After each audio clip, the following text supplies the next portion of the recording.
यानी संधि करे हुए वर्णों को अलग अलग करना।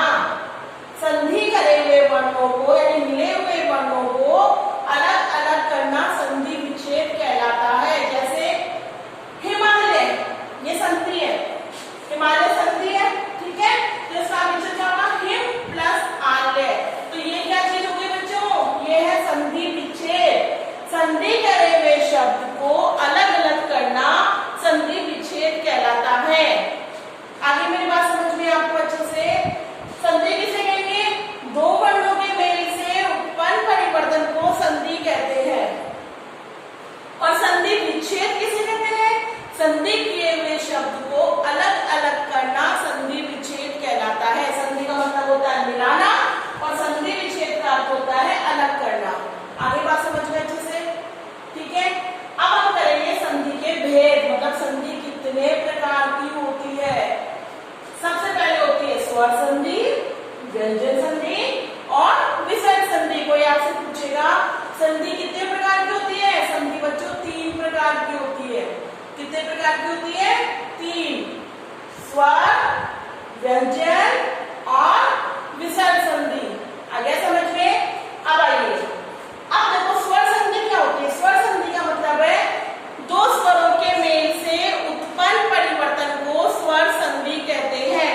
दो स्वरों के मेल से, ये देखो ए भी स्वर है और ए भी स्वर है, इसके मेल से क्या बन गया, आ, तो ये क्या बन गया, स्वर संधि।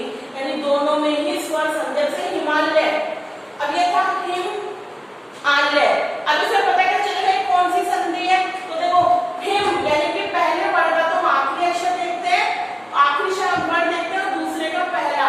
तो हिम में ए, काय का साउंड आ रहा है, ए का, प्लस इसका पहला क्या है, आ, तो दोनों स्वर है, तो ये संधि कौन सी हो गई, स्वर संधि।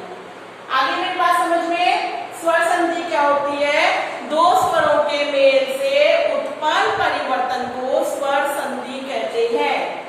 ठीक है, पहचानेंगे कैसे, पहले शब्द का आखिरी अक्षर देखेंगे और दूसरे शब्द का पहला अक्षर, इनका जो साउंड आता है यानी बोलने पर जो साउंड आता है, हिम तो मैं तो काय का रहा, ए का, तो ए प्लस आ, दोनों ही स्वर है, इसलिए संधि कौन सी हो गई, स्वर संधि।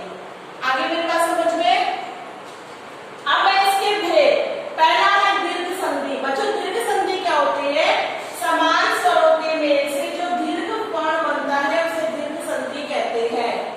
समान स्वरों के मेल से जो दीर्घ वर्ण बनता है, जैसे ए और ए को मिलाकर क्या बन गया, आ, ठीक है, तो समान स्वरों के मेल से जो दीर्घ वर्ण बनता है वो दीर्घ संधि कहलाती है। क्लियर? इसके बाद है गुण संधि, यानी ए प्लस ई, दीर्घ में तो समान बन रहे हैं, इसमें अलग हुआ है ए प्लस ई, ये क्या बना रहा है, ए प्लस ऊ, ये क्या बना रहा है, ओ, यानी कि अलग अलग स्वरों के मेल से, अलग अलग स्वरों का मेल हो रहा है इसमें। ठीक है, इसके बाद है वृद्धि संधि, यानी गुण संधि की ही वृद्धि कर रही है। ए प्लस ए को मिलाकर क्या बन गया, आई, ए प्लस ओ को मिलाकर क्या बन गया, औ, तो ये गुण संधि की वृद्धि कर रहा है। इसमें बन रहा था ए और ओ, और वृद्धि संधि में क्या बन रहा है, आई और ओ। आगे मेरे पास समझ में? इसके बाद है यण संधि। यण संधि क्या होती है बच्चों, ई के बाद ए या आ आए तो यह बनता है, ई के बाद ए या अन्य स्वर कुछ भी बोल दो, ई के बाद कोई भी स्वर अगर आता है तो यह बनता है। जैसे ई प्लस ए, यह, ई प्लस आ, या। आगे मेरे पास समझ में? यह संधि क्या होगी, ई प्लस कोई भी स्वर अगर आता है तो यह या ये बनते हैं। आगे मेरे पास समझ में? नेक्स्ट है अयादी संधि। अयादी संधि क्या होती है बच्चों, जिसमें ए आई ओ औ, ए आई ओ औ, इनके बाद अगर कोई स्वर आता है तो वो आय बनाता है। जैसे ए में प्लस एक ए क्या होता बन गया, ए, आ प्लस ए प्लस आ करेंगे तो आय। आगे मेरी बात समझ में? तो अयादी संधि क्या होती है, ए आई ओ औ,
अंबर, क्या बन गया? दिगंबर। अब अगर इसको दिख है तो ऐसा उठाना है इसमें और इसमें भी है, तो ये क्या बन गई? स्वर संधि बन गई। ठीक है, लेकिन हम क्या करेंगे? क्या में हलंत लगा देंगे। हलंत लगाने का मतलब है कि स्वर इसमें से अब हट गया, तो अब ये तो बन गया क्या? Plus L. तो व्यंजन और स्वर के मेल से उत्पन्न परिवर्तन को व्यंजन संधि कहते हैं। आगे मेरे पास समझ में, व्यंजन और स्वर के मेल से उत्पन्न परिवर्तन को व्यंजन संधि कहते हैं। क्लियर? ओके। नेक्स्ट है विसर्ग संधि। विसर्ग संधि क्या होती है बच्चों? विसर्ग प्लस स्वर और व्यंजन का मेल। विसर्ग प्लस स्वर और व्यंजन का मेल। जैसे मनहा, तो विसर्ग हो गया, प्लस है ए का साउंड आ रहा है, तो ये तो विसर्ग में स्वर और व्यंजन का जब मेल होता है तो वो विसर्ग संधि कहलाती है। समझ में आ गई आपको संधि? आगे अच्छे से एक बार देख लो। संधि का शाब्दिक अर्थ होता है मेल।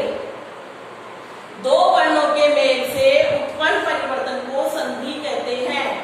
अब है संधि विच्छेद। संधि करे हुए शब्द को अलग अलग करना संधि विच्छेद कहलाता है। अब है संधि के भेद। संधि के 3 भेद होते हैं, स्वर, व्यंजन, विसर्ग। सबसे पहले स्वर संधि। दो समान स्वरों के मेल से उत्पन्न परिवर्तन को स्वर संधि कहते हैं। ये 5 प्रकार की होती है: वृद्धि संधि, गुण संधि, दीर्घ संधि, यण संधि, अयादि संधि। सेकंड है व्यंजन संधि। व्यंजन क्या होता है?